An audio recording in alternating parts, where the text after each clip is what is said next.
Welcome back, brothers and sisters. I'm Braden. This is Langley Outdoors Academy, and thank you for stopping by. Guys, I'll be honest with you. 4 days into 2022 legislative sessions across the nation, and we're already in the thick of it. Man, it's coming at us fast and furious, isn't it? Little pun there for all you guys who've been around for a minute. Well, guys, the good news is we are here together. We are going to be on this, like the cutting edge of the Second Amendment, like we have been for the past year to a year and a half. And we're right here with you. So don't ever feel alone because we're going to make a tremendous difference in 2022. This is going to be our year. But there's some stuff I got to bring up to you from Colorado. Now, this is not Colorado statewide. This is Denver. I'm sure you guys are aware of what's going on in Denver, but it speaks to something we covered last year. I want you to keep in mind, leftist gun controllers never think short term, they always think long term. That's why we cover everything in detail and in depth on this channel, and we make a note so we can come back to it, because this is a perfect case in point. It's another reason that we founded the Second Press. Now, a bunch of you, hundreds of you, have jumped onto the Second Press to support it and really build something incredible, and the reviews are amazing.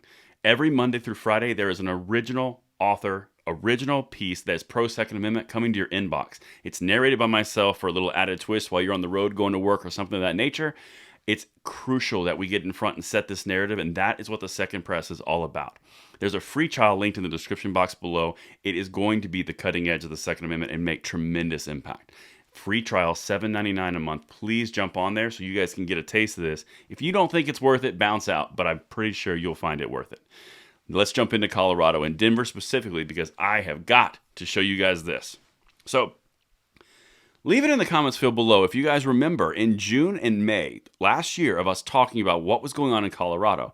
They passed a bunch of bills that previously they basically said they set a health and safety area, a gun department in the health and safety department. They repealed pre-emption, and they did a few other things that were kind of mundane. But listen to this one, because that pre-emption one's the important piece.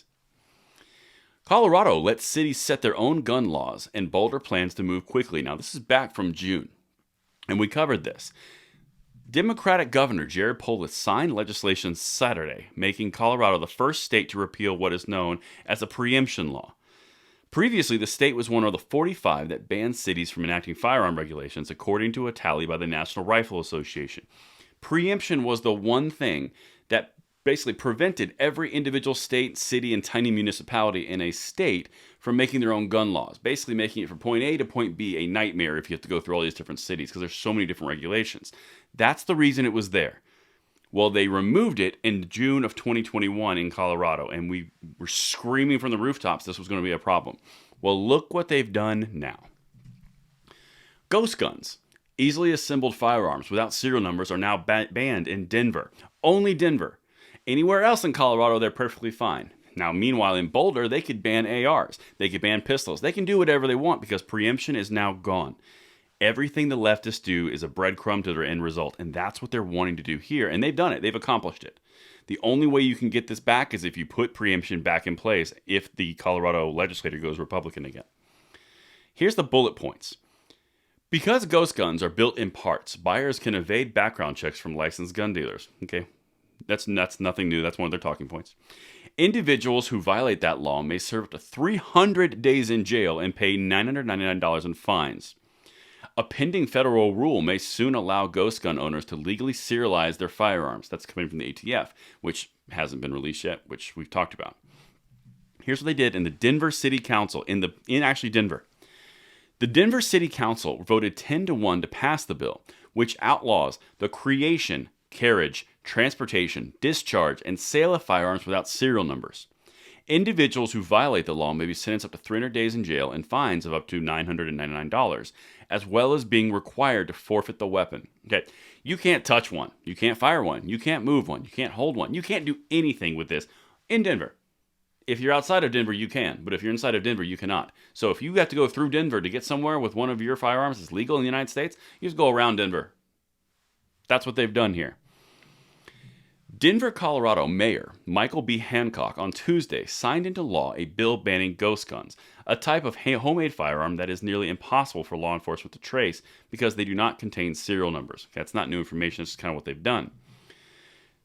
I already did that one. Okay, so this part right here, this is the important piece. There's a guy named Flynn who put in an amendment. Said, well, guys, this is important. What if you got to do some kind of runway time? Because remember, Ghost guns are what the bane of all existence is. All violence in the world comes from ghost guns, right? Well, listen to what they did as a sunsetting. Flynn's amendment was adopted, pushing the date banning the possession of non-serialized firearms until October 1.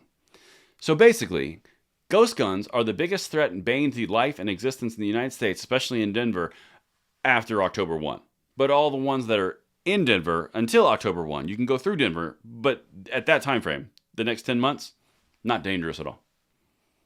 Just to say the stupidity of that, that's why I put that in there. And that, guys, is why every time you see them going after preemption, it's not the individual fight, it is going forward. In my own personal prediction, Colorado, across the board, in multiple cities and states, or in municipalities, you're going to see this exact same kind of thing with different variations across the board. Your gun laws in Colorado are about to look like a checkerboard. Just saying. And that's what I have for you guys tonight. Thank you for stopping by, and I will see you tomorrow morning on the Bullet Points. I'm Braden, signing out.